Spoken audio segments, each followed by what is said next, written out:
say welcome to our daily dose of nature with Natural Habitat Adventures.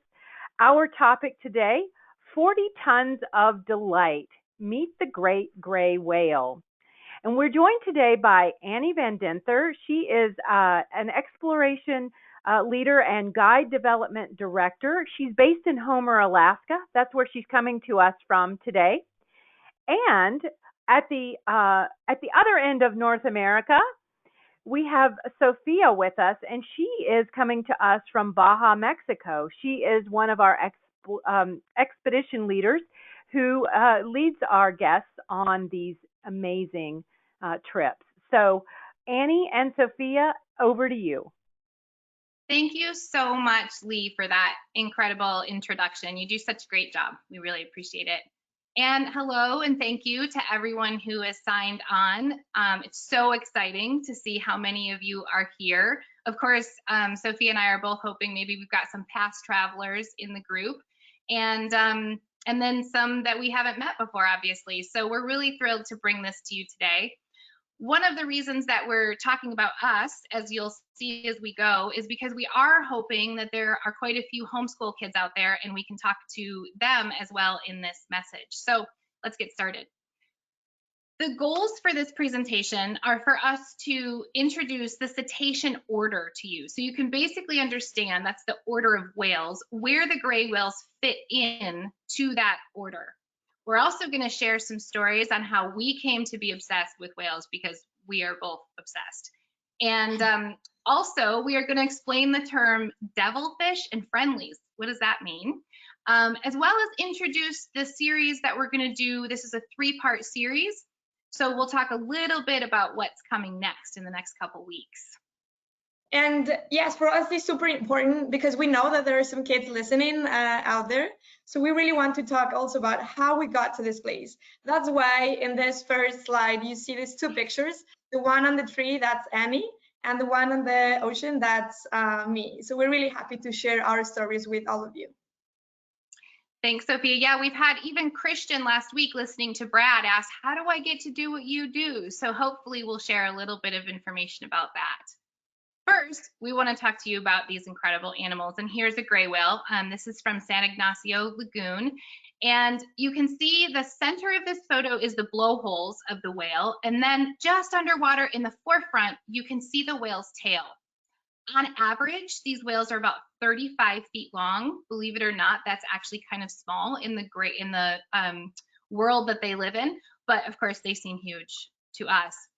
This is a photo of the rostrum, or that means snout, nose of the whale. And you can see there's blowholes on top.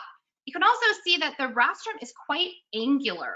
So compared to other whales that have a nice round rostrum, or if you think of that classic picture someone would draw of a whale, that is not what the gray whale looks like. Here's another gorgeous photo, and we want to give credit. This was actually taken by a client. So this was taken by Howard Winkler. If you're out there listening, Howard, thank you so much. You can see here the characteristic white mottling that is on the rostrum of this whale. That mottling is how these whales are ID'd. It's a different part of their body, but it's that pattern that is totally unique to that whale. You can also see the barnacles here, and these whales tend to have quite a bit of barnacles and lice. Now, when you come to San Ignacio Lagoon, or to Mag Bay, where we also do these trips, you get very close to these whales. And that, of course, is one of the most special things about them, that they do seem to approach boats. Well, they approach boats, and they seem to want interaction, which is an absolute thrill for the people who are getting to do that. So this is just a little bit of an introduction to who these whales are.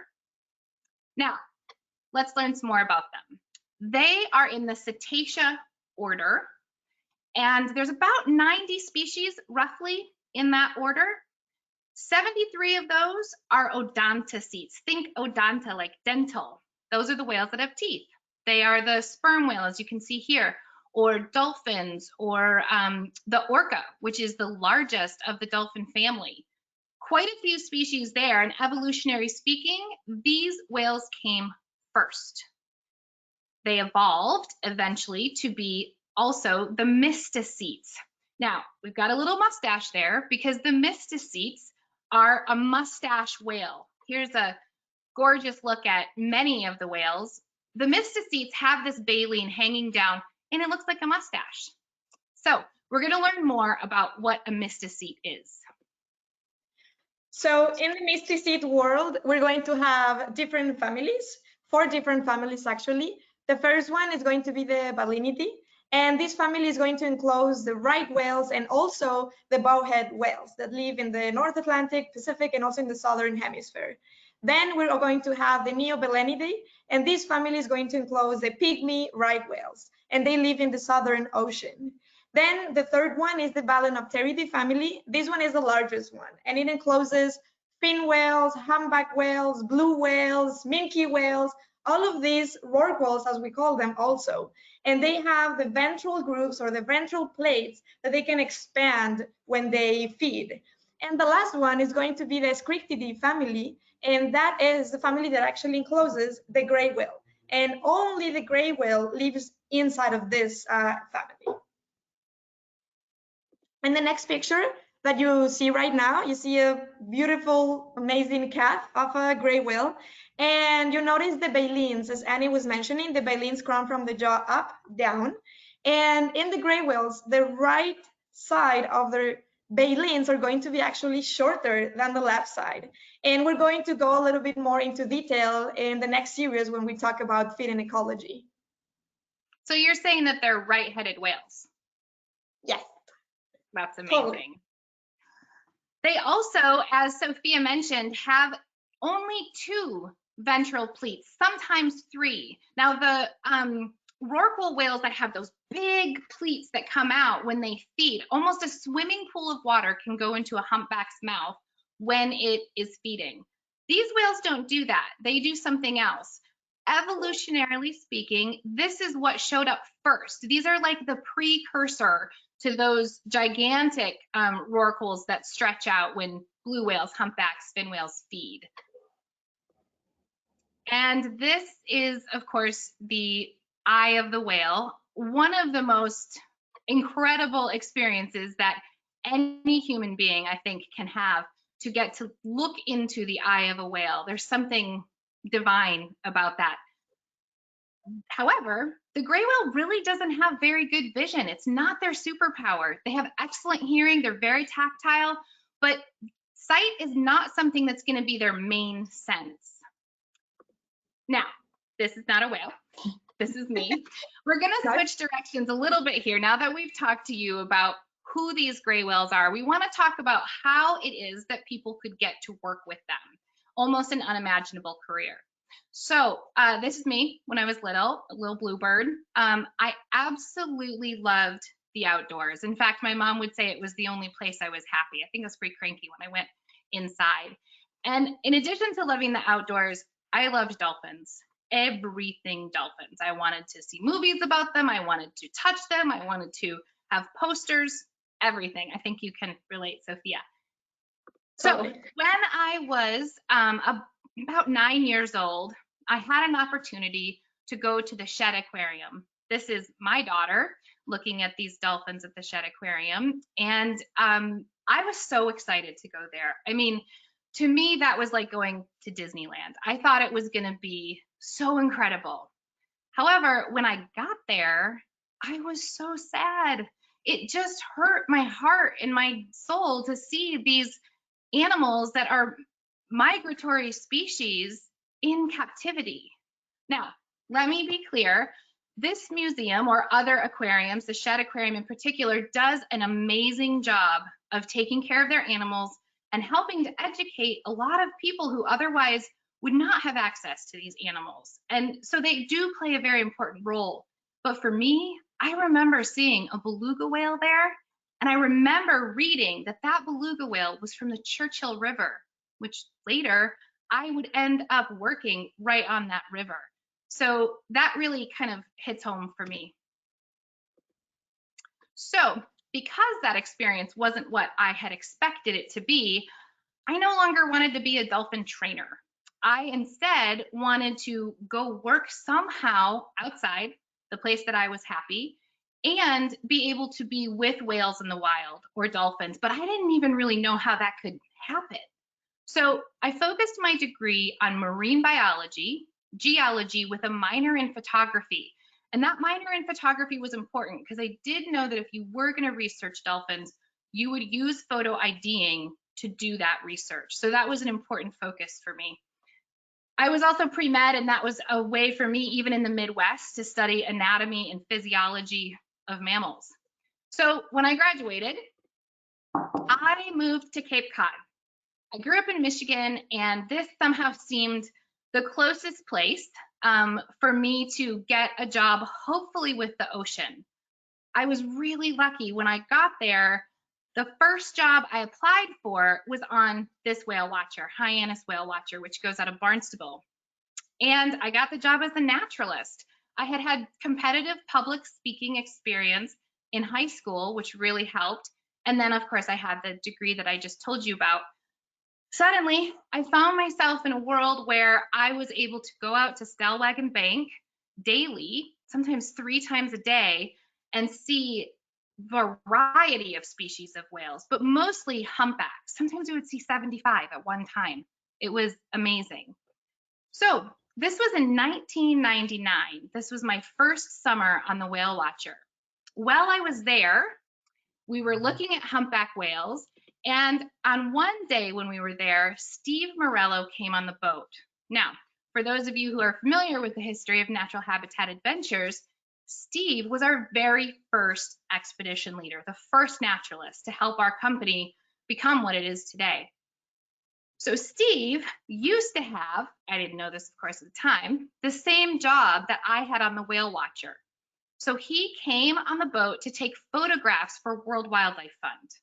And the captains that I worked with kept saying, "You gotta go meet Steve. He's got this polar bear company. You gotta go meet him." And I was like, polar bears? I'm going south with these whales. I wanna be warm. So the North was not what I thought was in my future, but it turns out here I am in Alaska. So I tried to avoid Steve, honestly, on the boat. I'm kind of embarrassed to say that now, but it's the truth. However, there came a point when I was at the galley and he was at the galley and I could not ignore him. So I said to him, "I hear you have a polar bear company." And I started to write on a napkin. I wrote what my degree was, that I had been public speaking, and I handed him the napkin. And I said, "You know, I'd love to work for you. I don't even really know what you do, but I'd love to work for you. Here's my napkin." And he said, "Thanks, but no thanks." He said, "Honestly, no one quits this job because it's so incredible and fun. We just don't have a lot of turnover." I said, "Great, you got my napkin." Well, whale watching started to slow down. It is a seasonal opportunity. And what my captains knew that I didn't know yet because I was so fresh out of school, once that work slows down in the fall, you got to find something else. Well, I was starting to realize that and really wishing that I had maybe been more enthusiastic when I had spoken with Steve. But nonetheless, I got a call. In October, Steve called me and he said, "Can you be here in 2 days?" And I said, "Where's there?" So, and knowing that I had a lot to learn, I knew polar bears lived in the north, but I didn't know precisely where at that point. I had studied whales and dolphins. He said, "They're marine mammals. You'll do great. Be here in 2 days." I said 4, he said 3, that was it. Within 3 days, I was in Winnipeg. And then with 2 days after that, I was in Churchill and learning how to be a polar bear guide. So this is me in 1999 guiding on a rover and learning all about polar bears. I would go home every night and just study, and then come back the next day to be the guide that I became. I was also then starting to lead trips in other areas, and pretty soon I was guiding in many locations. So that was how I got into natural habitat. One of those locations was Baja and guiding with these incredible gray whales. So for me, the story is a little bit different, of course, because we're coming from different backgrounds, Annie and myself. But I think everyone out there that is listening right now is going to find those similarities also. And I grew up actually in the desert in the northern part of Mexico, really far from the ocean. But the good thing is that I have family that lives in Puerto Vallarta. For those of you that don't know where is that, it's in the Pacific side of Mexico, kind of in the central part. So every summer vacation or holiday, we would, with my family, we would go to Puerto Vallarta. The good thing is that I have a mom that she's a teacher, so she could just take my sister and myself to the beach, and I would love that.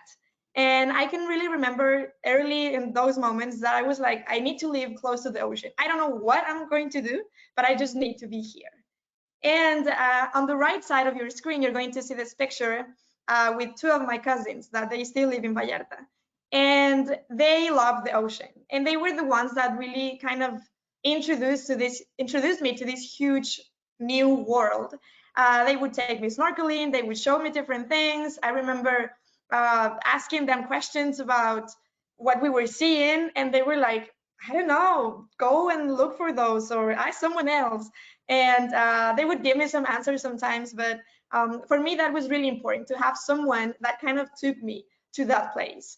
um, After that, what happened actually is that one of my cousins, she worked in an aquarium. She was the photographer over there. So I saved my money because I wanted to go to this place because I was obsessed as Annie with dolphins. And I would have some pictures in my room. I would have stickers of dolphins, like everything about dolphins. I was really crazy about them.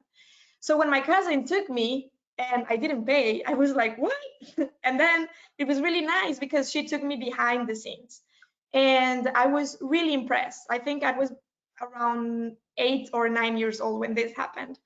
And I also remember that in this place, the dolphins are literally right next to the ocean. You can just turn your head and see the ocean right there.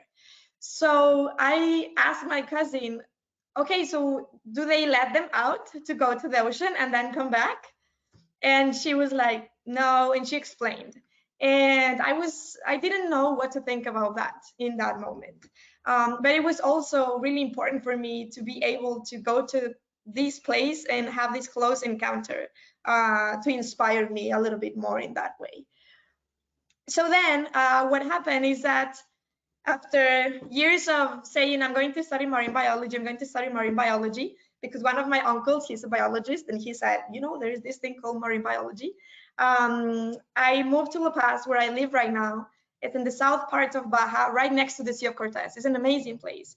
And as I was enrolled in marine biology school, you need to select a laboratory where you work and where you're going to develop your thesis project, your research. And I heard about this researcher that actually studied blue whales, and that it was a female researcher. And somehow that was really, really appealing and important to me that it was a female researcher. So in this picture, you can see her at the very far left, Dr. Diane Gendron. She's been working with blue whales for more than 35 years now, and I'm there in the middle. And I skipped school for like 1 month, and I was like in third semester of university, and off I go to Loreto, which is a little bit more north of La Paz, to study blue whales. So imagine from being little kids seeing dolphins to now see this, the blue whales. It was so important for me, and I really appreciated the opportunity of being involved in this project. And then what happened then, of course, as you finish and after you study, you need to write down your thesis. And my thesis was with blue whales and with acoustics. That was really important for me. And then what do you do? Well, you are finished. And of course, my family came to La Paz. You can see there a picture with my mom, my sister, my dad, my nephew. They were really happy. I was super happy that they were there with me. And I really remember when you finish, probably a lot of people have the same feeling. It's like, and now what? What is the next chapter? So what happened here you have a map of the Sea of Cortez, or also the Gulf of California. In the south part, you see La Paz with a little star, where I live right now. And so I was there, and one of my friends from university, she was working in tourism, actually. And she told me, Sofia, you know what you could do? You could work with gray whales and guide. And I was like, well, I didn't really think about that. And so I tried. And off I go to the Pacific side of Baja to work in my first season with the gray whales. And that place where I worked the first season is called Cuyima in San Ignacio Lagoon. And this is where actually Annie's story and my story kind of come together. So then, Annie, how was it for you that you ended up here in Mexico, in Cuyima also? So this is a picture of Koima, and it is one of the most incredible places on the planet. And I have been to a lot of amazing places. One of the reasons it's so incredible is that when I went in 2000 to guide there, and just a couple years ago as well, it really hasn't changed. It has really stayed preserved the whole time. So here at Koima, it's very simple. It's a wind-powered camp right on the shores, and it's incredibly peaceful and serene. And I fell in love with it. Here is this place that really kind of cuts down life to the most basic things that you need.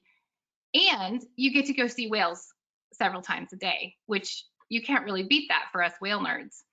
I loved this place so much that in 2009, when NatHab called me and asked me to guide that year, I was 5 months pregnant and I still went, and it was excellent. My daughter Bella loves to say that she's been to Mexico, but it was only when I was pregnant. So I've guided this trip from 2000 and then again in 2009 and then quite a few years now since then. And I remember meeting you in this magical, serene place where we've got these incredible sunsets because my first year, your first year there is when we met. Yes. And at that time, I was field facilitator, meaning that my job was to hire and train. I still do this. I have a little bit of a different name, but hire and train our team. So I was really looking for an expedition leader. NatHab was looking for an expedition leader in this area that is Mexican. It's one thing to have a North American guide down there, and that's incredible asset, but we also really, it's a goal to have people who live in the area be part of those trips. So when I met you, first we just instantly got along, of course, but also I thought, this is it. She studied blue whales, she's ready to rock and roll. But it wasn't that easy for me to have you, if I remember, working with us. I do remember thinking, I have found an onion sister. And you know, onion means union or cut from the same bulb. And so for me, when I meet people, women around the world who I think this person is almost like a sister to me, they have the same passions. I remember thinking that about you, that you were my onion sister. So here we are. This is what it's like to whale watch. And what was it like for you meeting someone who was asking you to come and be an expedition leader for natural habitat? Yeah, so what happened for me is that, as Annie mentioned, it was my first season working in Cuyima, and it's a place that I actually, I love. It's the best place in the world. And while I was there in the camp, they were like, oh, so NatHab is coming. And I'm like, who? What? Because I didn't know what or who NatHab was, right? And NatHab came. It was Annie, another EL also that she's great. And for me, Annie you were just a guide, right? I didn't know that Annie was the one that hired guys for NatHab. So it was just another guide, and it was fantastic to see different guides work, and it was a learning experience for me also. And here you see a picture of me in that trip, actually, where Annie met me, you know, talking, guiding, interpreting what we saw.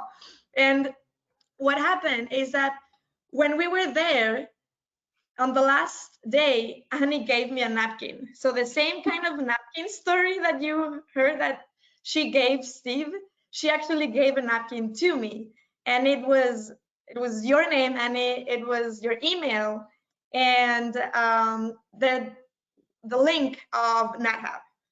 And in that moment in camp, we don't have internet, so I wasn't able to go and check this.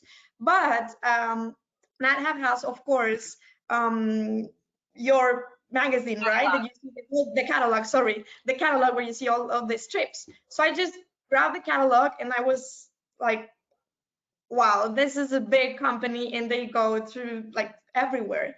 And it was really shocking, but also I was like, no, I don't know, I'm not sure. I want to go study a master's. This is just a one season thing. This happened in February, right?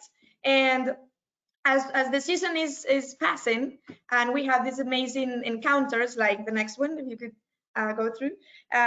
We have these amazing experiences, and you're just always like freaking out because you are whale watching. For me as a guide over there, twice or three times in one day, being there, I was like, okay, I need to come back to this place. So when the season ended, I decided to write an email to Annie and say, I think I want to try and I want to work with NatHab also.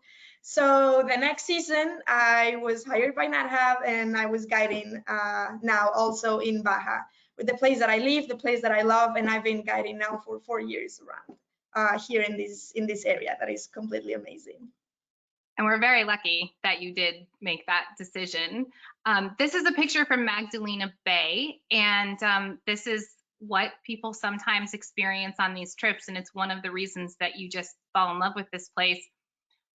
We are not the only people, of course, who have had this experience, and it hasn't always been the case that whales come up to boats.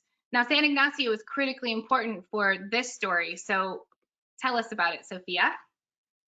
So yeah, these experiences that you just saw in the previous pictures of being close to the whales, this wasn't the case before, and not really in these lagoons. So what happened, I need to tell the story of Pachico Mayoral that you see right now in your screen.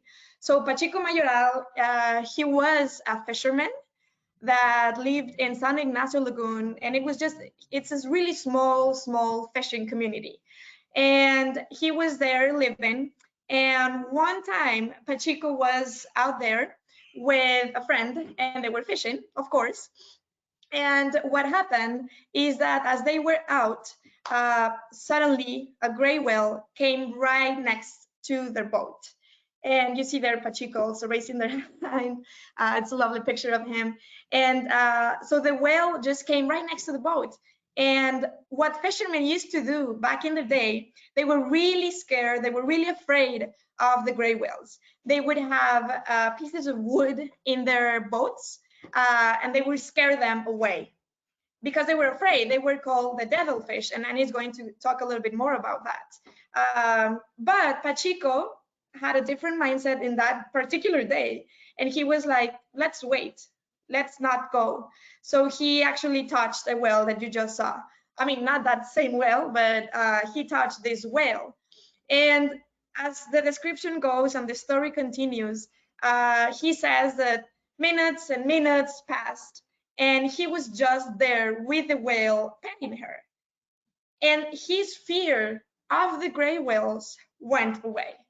So some people say that it was this gray whale that chose Pachico. Could be, right? We get into this really kind of spiritual moments, and Pachico was like that, actually. He was a spiritual guy. He sadly passed away a few years ago.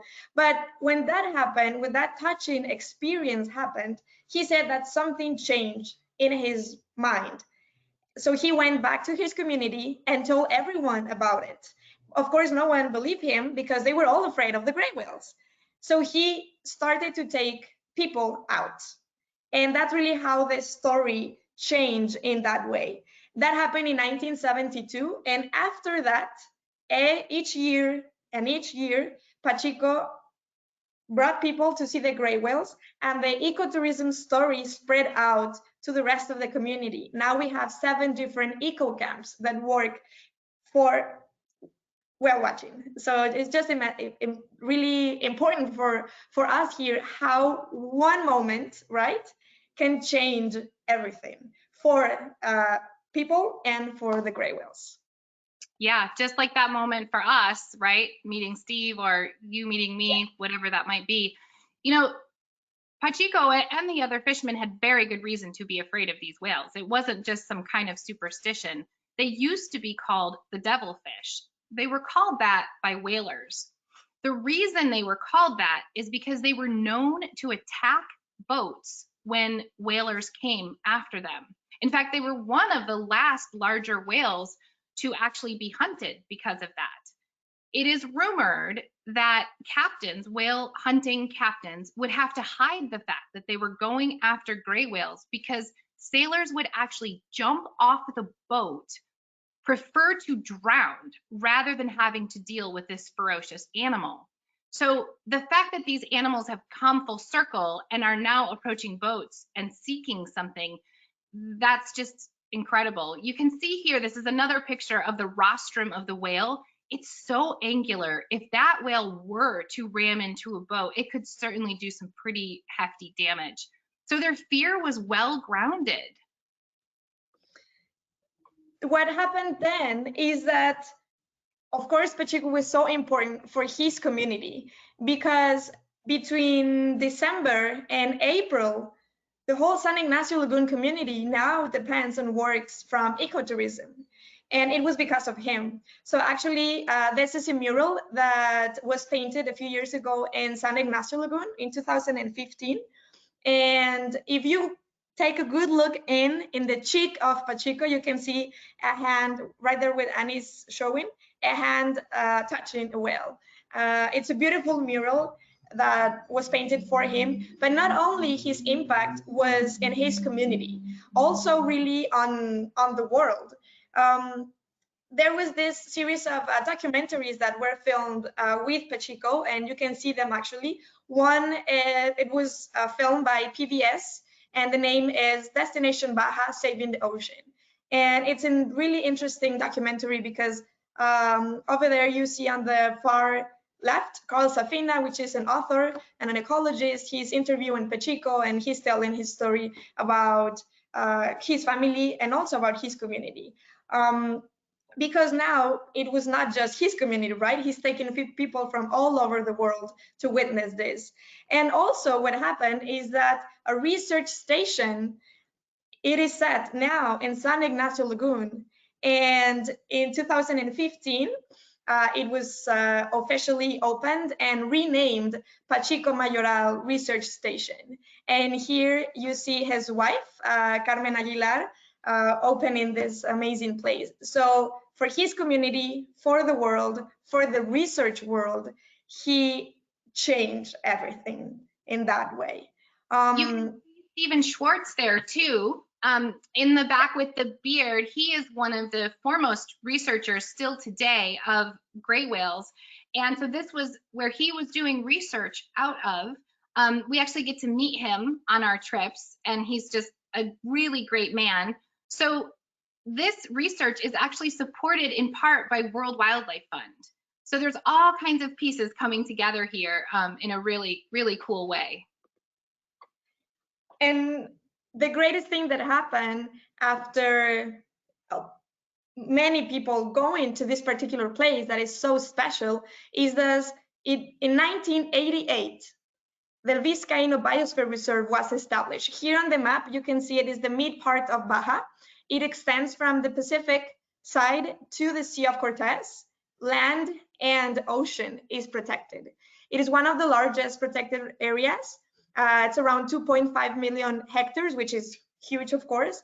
And inside, you see on the north, Scammons Lagoon, and in the south, San Ignacio Lagoon, that they were declared in 1993 by the UNESCO as a whale sanctuary. So just imagine in 72, Pacheco touched the whale, and then in 93, it was declared a whale sanctuary. for everyone to go and visit. So it is so important going back again to those moments, to those special moments in time where you connect, right? It could be with another species, it could be between us, to create new opportunities also to go in the future, right? Do you know, one of the things that's so amazing about this, I think, is it's just such a phenomenal example of ecotourism at work. Yeah. There was a study done a few years ago, and I think it was in like the Economy magazine, maybe, about really asking the question, does ecotourism actually help save wildlife? And they did sort of the first very thorough study of whether or not that was true.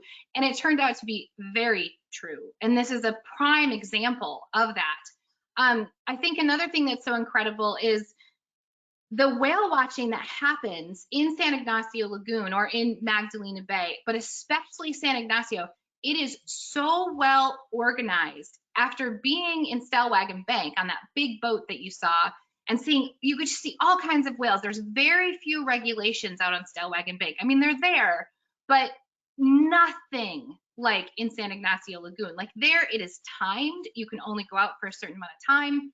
It's very, very organized. I would say that any location around the world that has whale watching could learn from how it's happening there.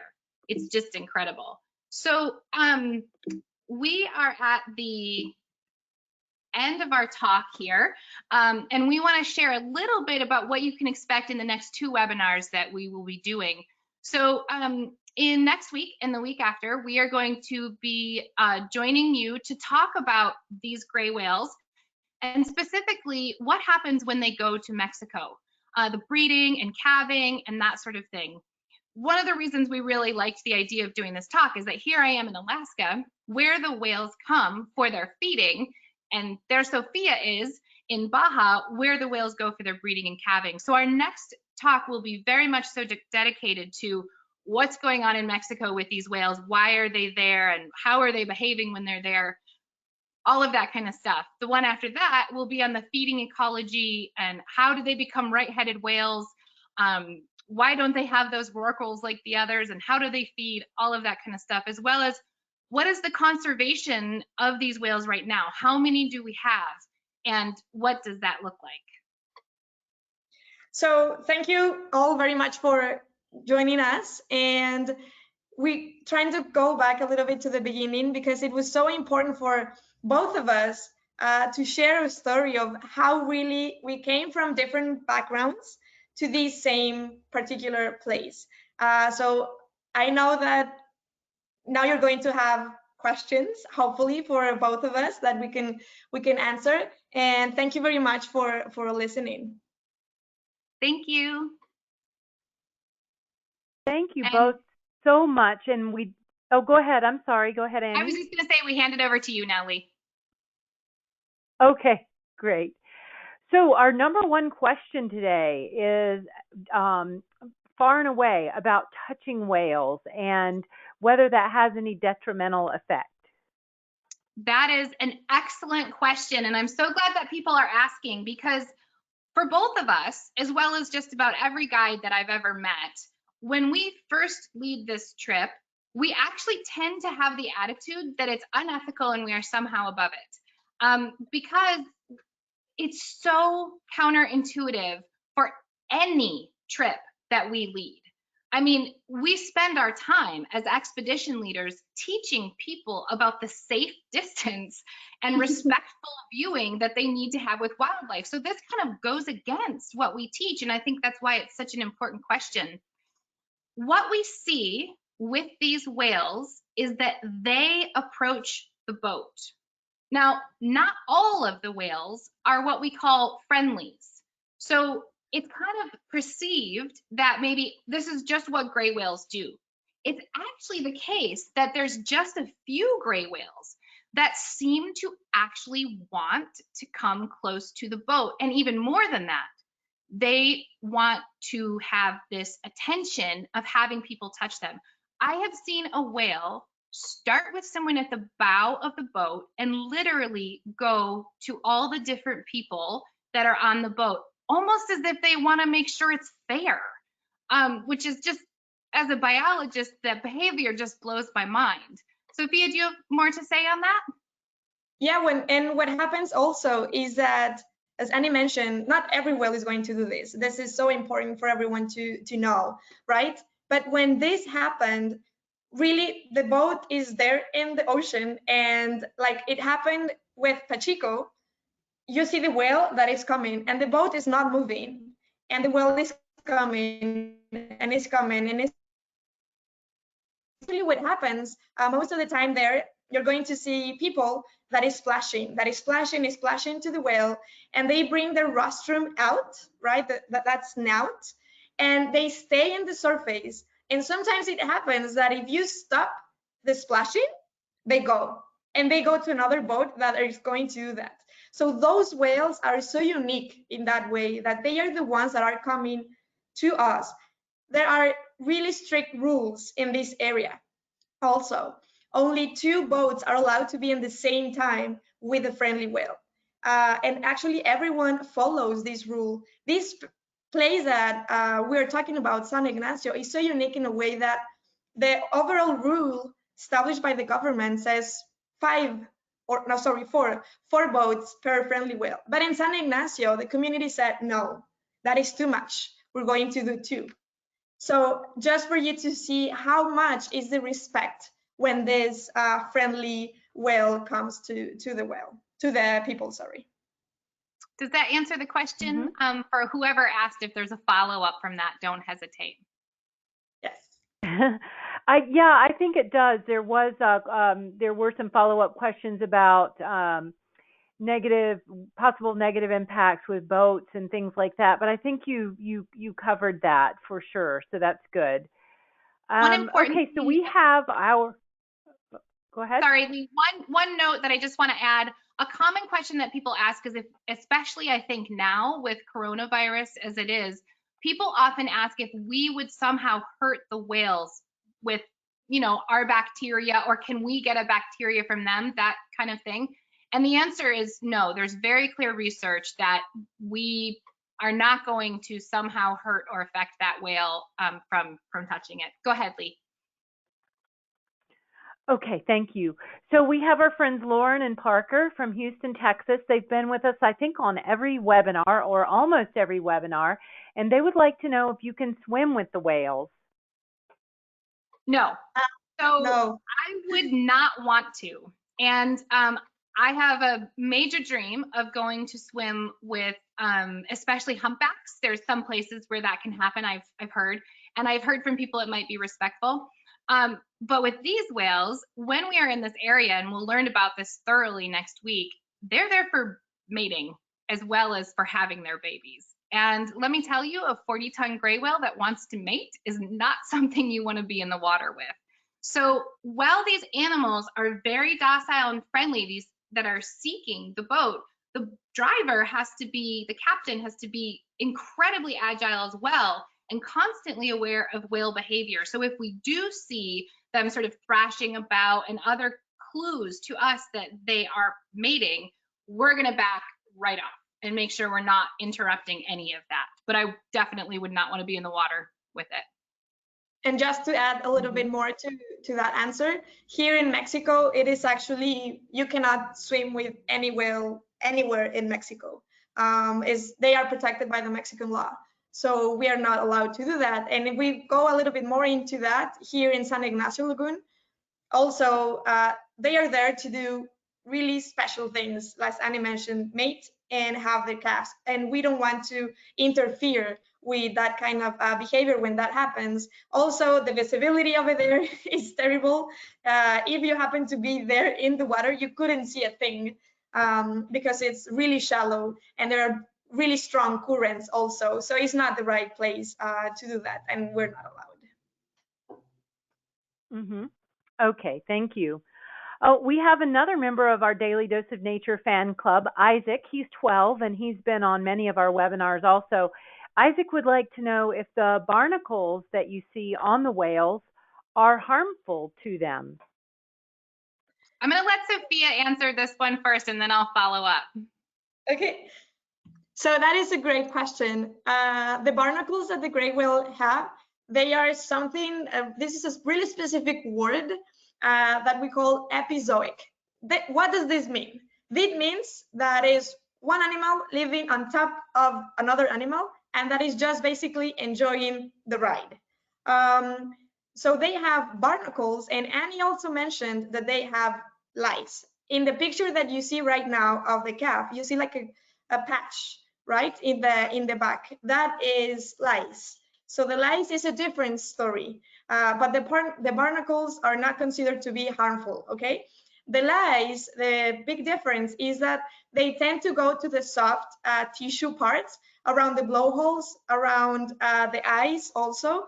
So that is, we can see kind of a negative behavior, because we've seen a calf all covered with whale lice that cannot open their eye. So that is not a good relationship. Also, that whale lice is going to be eating that skin that is coming off from the whale, or if they have a scar, you see it covering that way. So we're still learning a lot of this relationship between these two animals that live on top of the gray whale.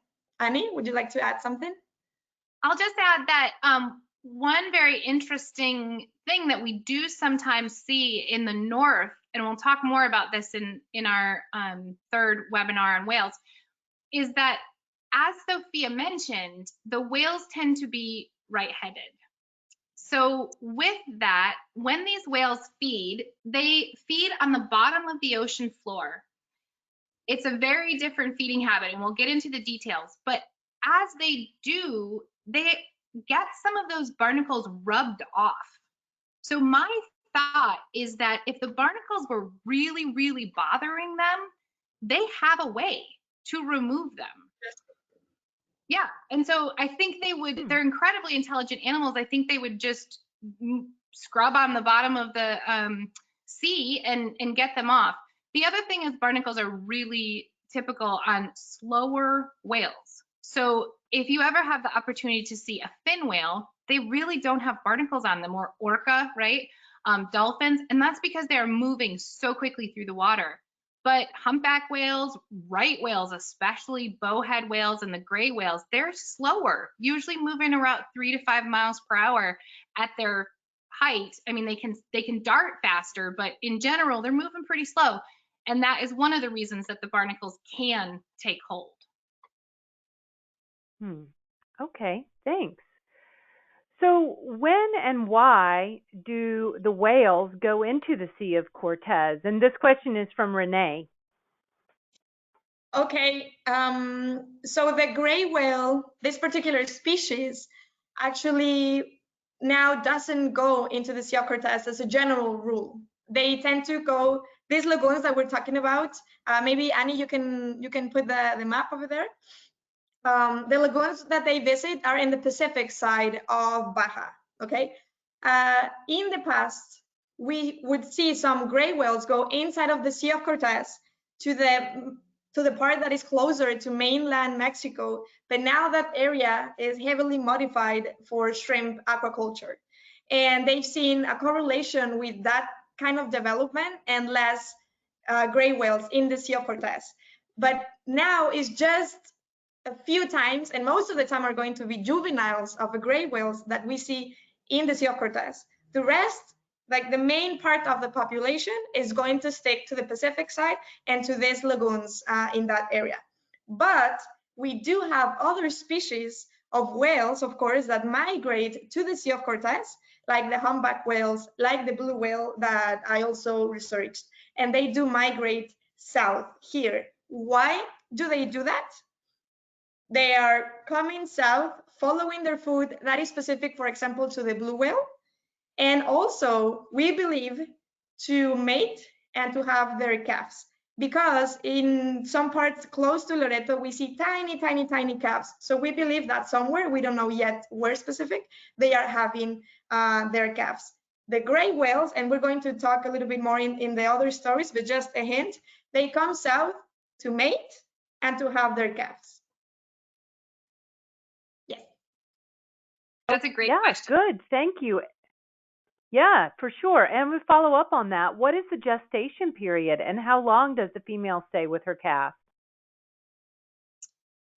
Do I answer? Well, we'll tell you a little bit, but we also want to make sure we leave some of that for our next talk, which will be dedicated to that. So I'm going to let Sofia answer that one. Yeah. So just a little information, right? Because we don't want to say everything, but the mom is going to be pregnant for around 11 months, and they're going to stay with their calf around 7 months after they were born.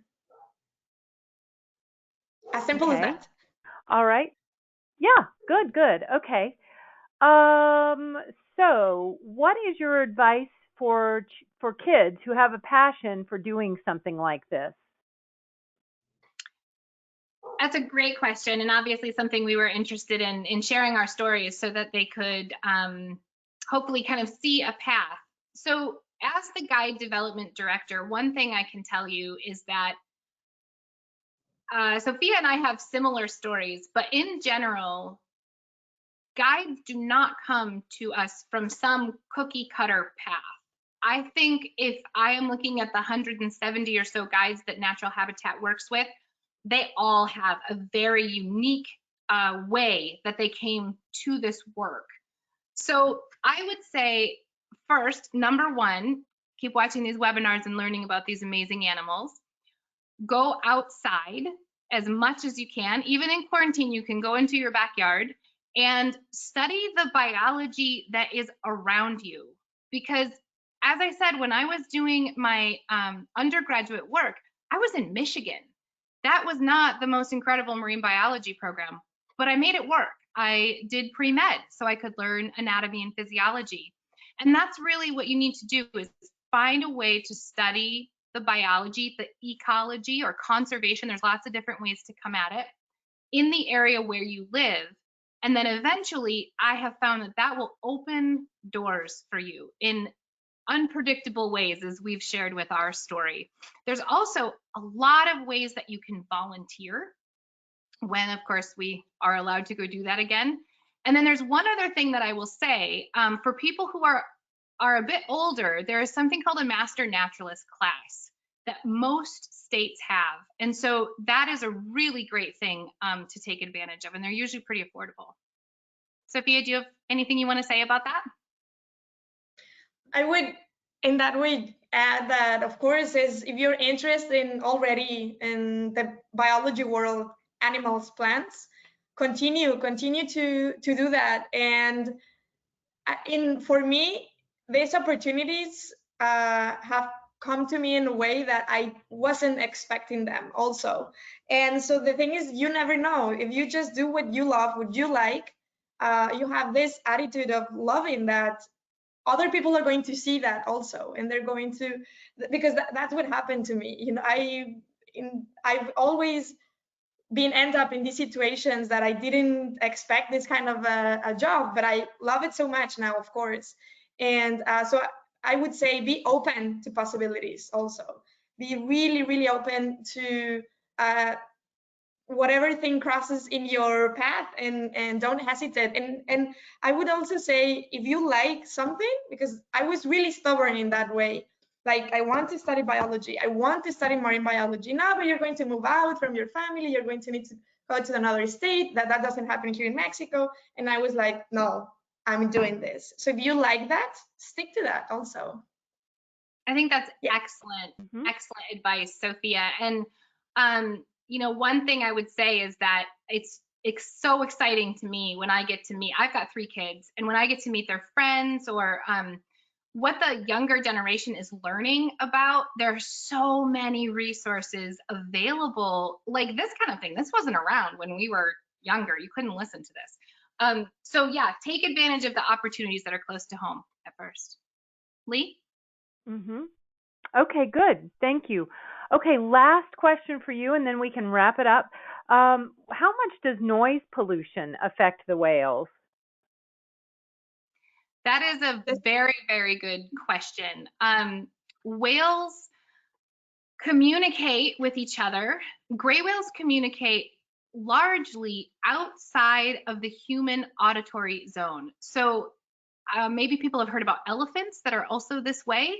They make incredibly low noises that our ears are not able to pick up. they depend on that communication.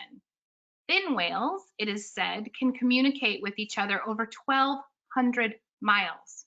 Now, anytime I hear a scientific fact that I think, what, that seems like too much, cut it in half. 600 miles, cut it in half again. Even if it's 120 miles, even if you cut that down 10 times, that's a phenomenal distance. Can you imagine if you could hear something that was 120 miles away? It would be deafening for sure. So given that they are so dependent on hearing, we do think that it is very bothersome for them. There are some studies that show that it is in fact, and it's an area of concern for conservationists for sure. Sofia, do you want to say more? Yeah, that's an excellent question. And most of the time, we know that the frequencies that these animals produce their sound is the same frequency that they're going to hear, right? So as Annie mentioned, they are in the low frequency spectrum, almost in general terms, these whales. And the type of sounds that can go from this place to another place at a greater distance are going to be those type of sounds.